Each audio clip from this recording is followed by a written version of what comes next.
For work. Reddit, what is something that happened at a sleepover that you will never forget? I had a big birthday party sleepover when I was 11 or 12 and invited a bunch of my friends to spend the night. My mom made me invite the kid from down the road who was in my grade, but I never really noticed him. He was really small and took a lot of medicine.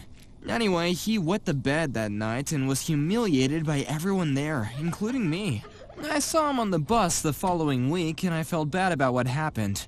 We became best friends and hung out most weekends until the end of high school. He told me that he had a liver transplant in kindergarten and was facing some serious health threats in the future. We remained close, and last summer his liver failed and he passed away in a hospice care at the age of 25. Story 2. Not particularly eventful or sexy, but when I was in middle school, my friend had a birthday party sleepover with about 8 to 10 girls. Around 10 p.m., we all sneak out and go TP toilet paper at some boy's house. We go and TP the house. Then we realize that we're lost and don't know how to get back to her house. So we find the closest main road and start walking down it. About 8 to 10 middle school girls in their pajamas. So naturally, a police officer stops us and asks what we're doing out so late. Must have been a really awesome cop because we make up some stupid story about looking for a lost cat and we all pile in the car and he takes us back to her house, where we ask him to turn off the lights and let us walk up. Story 3. I was 8 or 9, spending the night at my friend's house for her birthday. All the other girls were asleep, but I couldn't sleep. I was bored, so I went to the bathroom and just started playing with their mom's makeup and hair products. What's the worst that could happen, right? Well, I got a huge chunk of my coarse, curly hair in a round hairbrush like this. I could not for the life of me get it out. I was too afraid to go rummaging around in her kitchen for scissors because I didn't want to wake the other girls up.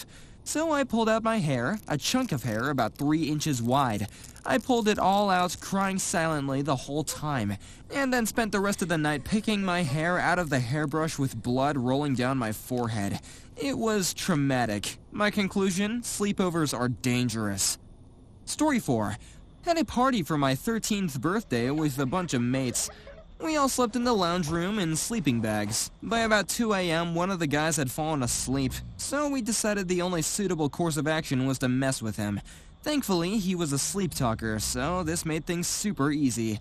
After making him respond to ridiculous comments and making him sing the original Pokemon theme, while we were all trying to laugh silently as to not wake up our parents, my friend, we'll call him Ben because that was his name, started clicking in his ear. Andrew, the sleeper, said out loud, "Stop clicking your fingernails, Nora, sister," which obviously caused Ben to do it more. So, still sleeping, Andrew decides the best way to retaliate is to take a swing at his sister, socking Ben square in the face in the process. It took 4 of us to hold Ben back from Andrew, who rolled over and let out a snore, blissfully unaware of the situation that he had barely escaped from intact. Story 5. In 10th grade, my friend threw a small party at her house because her parents were gone for the week. Fast forward to 3 a.m., I'm in bed with her. She's fully asleep while I'm still fully awake. There's something making a faint noise to my left. My friend is sleeping on the right side of the bed. I turn my head to the left and I see it. It's a little blonde girl. Her skin is blue or negative. She has a white pajama dress and she's holding a teddy bear. Classic unoriginal ghost stuff. But I swear I panicked and went under the covers. I hear her coming up next to me. The faint sound that I heard was her breathing. The left side of my head, shoulders, and arms got cold. I start shaking my friend, so she wakes up. I say, "Anna, there's a fucking ghost in your room." All sleepy, she replies, "Just ignore her and she'll leave." What? The little girl left after 2 minutes. I didn't sleep all night. The next morning, my friend tells me that sometimes the ghost comes in a room or in the basement at night. I know some people don't believe in ghosts, but this was one of the most terrifying things I've experienced. There is no logical explanation. Story 6. I was around 7 years old and I had a rich friend named Kevin who could afford all sorts of cool toys because his dad imported and exported them, along with other goods. During one sleepover, he brought over one of those remote control fart boxes. Instead of playing with it, we hatched a master plan to sneak it under my parents' bed and unleash its full power while they were going to bed. We waited for hours. Finally, when the clock struck midnight, we let it loose. "God damn, Alden," my mother. But it wasn't over. We didn't spam, we waited for them to settle and let it go again and again. Finally, we couldn't take it anymore. My parents had heard us cracking up, and my dad, as boisterous as his calling is, realized that it wasn't his ass. Story 7. When we were about 15, my buddy stole some alcohol from his parents and invited me over to drink it with him. When I got there, I went to take a shit, and I was only gone for about 5 minutes, and when I came back, he drank almost all of it. I called him an asshole and drank the last bit that was left, which actually got me a good buzz. We decided to watch a movie, and I noticed he wasn't looking good. Then he puked all over the floor. His mom was downstairs, and I didn't want to get caught, so I started cleaning it up. But he kept puking, like 3 other piles. I got him to the bathroom, and he just looked at me and said, "Guess what?" I said, "What?" And he starts peeing his pants and starts laughing like it's the funniest thing in the world. I got him back to his bed, and he barfed again. This was like the 4th or 5th pile, and I'd only gotten 1 cleaned up, and not cleaned up very well. I was kinda drunk too. He got out of bed and took his piss-soaked pants and underwear off and was looking for new pants, and I decided that I'd had enough. I wasn't going to deal with a barf and drunk naked person who was doing nothing to help the situation. On my way out the door, I told his mom he wasn't feeling well and left.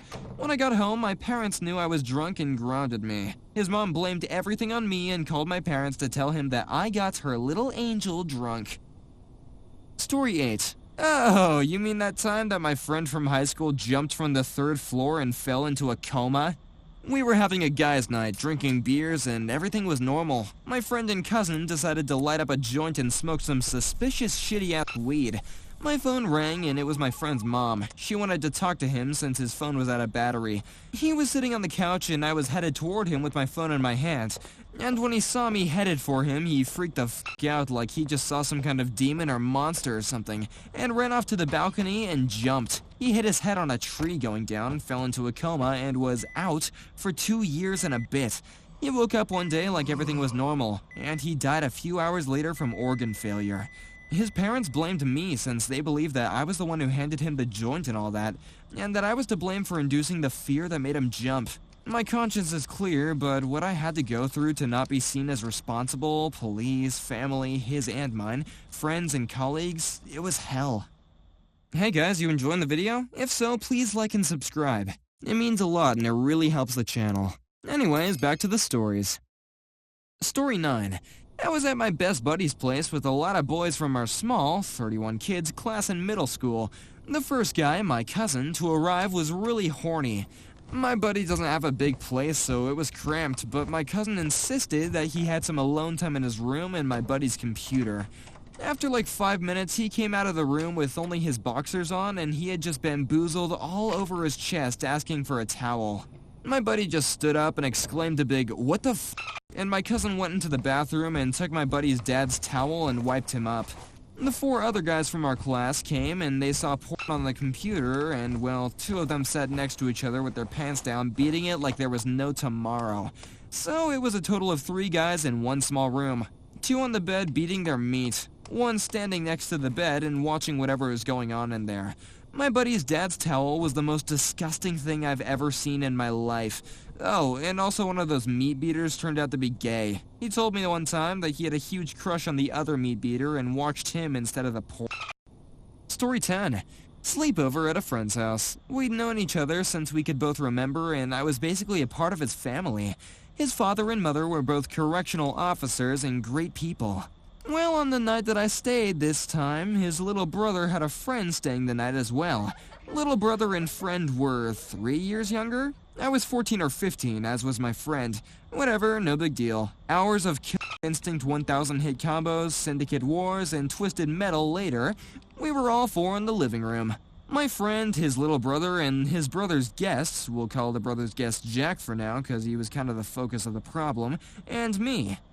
They had this huge pillow fight that took up most of the living room that we fell asleep watching the animated series of Spawn on. And here's where it gets really f***ing weird. I wake up and Jack has my dick out in between his butt cheeks. How can I describe this adequately? Sheer terror. What do I do to stop this? Should I say anything? What if he blames me? All of these thoughts raced through my mind before I thought I was asleep. And keeping to the spirit of this, I rolled over, away from this little would-be rape. He freezes when I move, and I tuck myself away, quietly zipping up my pants, and I nudge my friend, but he's dead to the world. I nudge him harder, and that's when he hears it. This little creep is trying to stealthily scoot closer to me. Oh, hell no. I get up and get a drink of water to play it cool. The kitchen was just off the living room, but I don't go back. I go back to the guest bedroom and lock the door and lay down on the bed. I'm terrified. I don't know what to say. I don't know what to do, if I should say or do anything. My friend's parents were just across the hall from the guest bedroom, so I felt safe. Oh no, no, I was not safe. I heard the doorknob rattle gently and spin, twisting like my stomach as I heard the latch free from the strike plate. The lock was broken or had been locked, and I unlocked it thinking I had locked it. I contemplated yelling at him to get the hell out, but the fear that I would be the one who was punished was real. I was older. Obviously, I was the one who tried to do something to Jack, right? So I stayed quiet. There was no movement at first. I honestly started to believe that the door just didn't close all the way and slid open. No such luck. Quiet, soft crunches on the carpet revealed his footfalls. He was getting closer. Maybe he'll just go away. Closer. Maybe he'll just not notice me here? He starts to climb onto the bed. Fuck, no, please go away, I can't handle this. He straddles me. What the hell are you doing? I yell at him. He doesn't respond, but he does freeze. He begins to stammer something, but I was done. I was so stressed out that I pushed him off me, walked up to my friend's parents' door, and knocked. I knew what this knock could mean for me. I could wind up in court or worse, lose my best friend. His father answered the door to his and his wife's bedroom. It was roughly 3 a.m. and a Monday morning. Summer vacation for us runts. Now give me just a moment to describe my friend's father. This man was huge. He was so black that when he was in front of you, it was like midnight. And when he smiled, the stars came out. I was more scared of him and respected him more than any person combined in my own family. He was a very quiet man, but when he spoke, you listened. So here I am, skinny 15-year-old white me in front of this mountain of a man, the only light from the TV still on behind him. He said my name quizzically, as though not expecting it to be me. I quickly and quietly explained what had just transpired. He said nothing. He instead reached out, pulled me towards him, and hugged me. As a kid, this confused me, but it made more sense when I got older. He told me to stay in his room for a minute, and he left and closed the door. I never heard or saw Jack again. My friend knocked at the door and told me I could come out. His dad and Jack were gone. Now, I'm not sure what happened to Jack, but legend has it that he was beaten worse than BB's kids deserved and was forbidden from ever coming to their home, their church, or calling. And that's my second family. God, I miss them sometimes. I moved away. Story 11. One of my friends, Olivia, wasn't the most popular. She was kinda chubby, her mom was a single mother, and I'm pretty sure she was an alcoholic. Olivia wasn't taught to have the best hygiene, she was an only child, etc. Olivia was having a sleepover for her birthday and invited a bunch of girls over, like 25 in total. She invited the popular girls, and I'm pretty sure the only reason they came was that Olivia had a hot tub in her living room and Olivia's mom was staying over at her friend's house for the night. I and my other friend Emily were Olivia's only real friends that were there. We were all like 12 or 13 at the time. Normal shenanigans happened. Cake, junk food, presents, tag outside in the dark, truth or dare, prank calling people, etc. And the whole time, the popular girls just keep making jokes about Olivia and laughing at her and just being shitty teenagers. Emily and I felt so bad. Well, we all ended up eventually going to sleep. Olivia, Emily, and I ended up sleeping in the basement, tri-level house. Because the rest of the girls convinced Olivia to let them sleep upstairs and that there wasn't room for us. Olivia had the whole upstairs to herself. Her bedroom, bathroom, and living room type thing. Well, Olivia, Emily, and I wake up right as soon as it's light outside, anxious for everyone else to get up and leave and realize that the group of popular girls pranked us. While we were sleeping, they put chocolate sauce and honey in our hair, teepeed the inside of the house, and poured milk, juice, and whatever else they could into the hot tub. Just horrible things. Olivia started crying, and I remember it made me madder than I'd ever been. The popular girls were still sleeping, so Emily and I snuck upstairs, got their bag of clothes, dumped them in a big pile outside, and dumped anything we could find on them. Food from the fridge, bleach, paint, a can of gasoline that we found, and then I called my mom and told her to come over, because of course it's 7 a.m. and we can't get a hold of Olivia's mom. She made all the other girls wake up and call their parents to come and get them. I still remember their faces when we watched as they had to sort through their bleachy, painful gas pile for their clothes, and their parents' faces were of horror when they learned what happened. My mom then helped us clean our house and clean up the hot tub as well as she could, get the food out of our hair, comfort Olivia, cook us breakfast, etc. She stayed until Olivia's mom came home, like noon, then told her what happened and took Emily and I home. Story 12. I have a bunch of these stories, so I'll share 2 of them. When I was an 11-year-old boy, I slept over at my cousin's house. She was 9. Before sleeping, we roamed around the attic and stumbled upon her dad's penthouse stash. We were laughing hysterically while looking through photos of women in various sexual poses for like 30 minutes. Then I looked up from the magazine and realized that my cousin suddenly got naked and started imitating the poses while laughing and looking at me, trying to be funny. After staring at her in disbelief for a few seconds while realizing that I had started to grow an 11-year-old chub, I freaked out and yelled, "Oh, what are you doing?" and ran out of the attic. I'm sure she was embarrassed as f*** and we didn't speak about it again. I was 13. My friend slept over. We prank called random phone numbers while he was on one phone and I was on another phone. It was a dumb prank. We just asked for John and tried to have a conversation with the person who answered, pretending that we knew them. We eventually reached one girl who said, "John isn't here. Is this Eric?" To which I said, "Yeah, this is Eric." It turns out that she was our age. John was her friend's older brother and Eric was his friend whom she thought was cute. Holy sh**. We struck gold. I flirted like a 13-year-old pervert who had nothing to lose, and she responded to all of it. We talked for over an hour until I told her that I wasn't Eric, and she didn't care.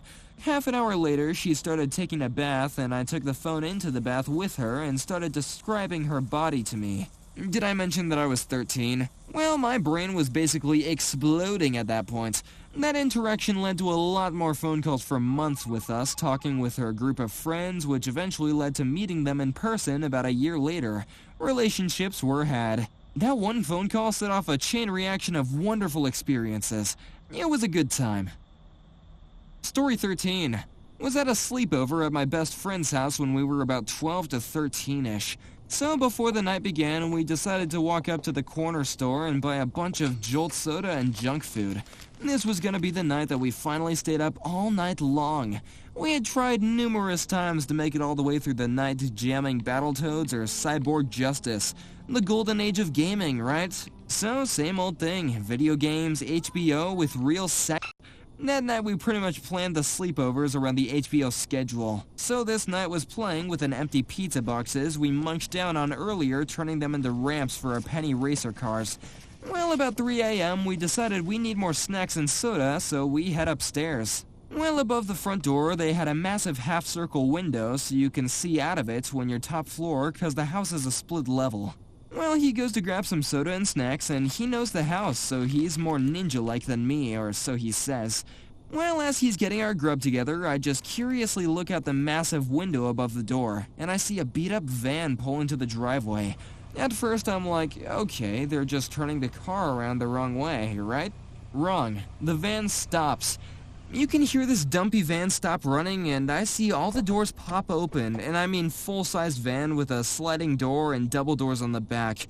About 8 to 12 guys with crowbars, pipes, and other kinds of street melee weapons get out of the van. Now, I'm young, but was always pretty smart even as a kid, and I'm not the type to hesitate. I try to call my best friend while I run down to the front door and start flipping the light switch for outside off and on, while my buddy starts doing the same with the inside light. The guys panic and quickly jump into the van and speed off into the night to terrorize someone else.